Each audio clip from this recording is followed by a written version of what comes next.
మీ company మిమ్మల్ని చాలా ప్రేమిస్తున్నందుకు నేను చాలా సంతోషిస్తున్నాను.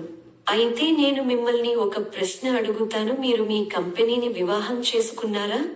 మీరు జబ్బు పడితే మీరు మీ ఉద్యోగాన్ని కోల్పోవచ్చు మరియు మీరు మీ ఉద్యోగాన్ని కోల్పోతే మీరు మీ కవరేజీని కోల్పోవచ్చు మరియు మీరు మీ కవరేజీని కోల్పోతే మీరు ఆ సమయంలో ఒక కొత్త బీమాని కొనుగోలు చేయలేరు. కాబట్టి ఏమి జరిగిందో మీరు చూస్తారు. కాబట్టి నేను ఎల్లప్పుడూ సిఫార్సు చేస్తున్నాను, ఒక కంపెనీ లేదా ప్రభుత్వం వంటి మూడవ పక్షంపై ఆధారపడకండి.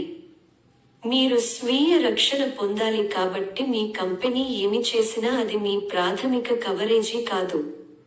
అది అదనపు కవరేజ్ మాత్రమే, ఎందుకంటే మీరు మీ కంపెనీని వివాహం చేసుకోలేదు మరియు ముఖ్యంగా నేటి తరంలో మీరు కంపెనీలు ఇలా వస్తాయి మరియు వెళ్తాయి. ఆర్థిక మాంద్యం వచ్చినప్పుడు చాలా కంపెనీలు వాళ్ళ ఎంప్లాయీస్ ని తీసివేస్తారు. అప్పుడు మీరు మీ కవరేజీని కోల్పోతారు.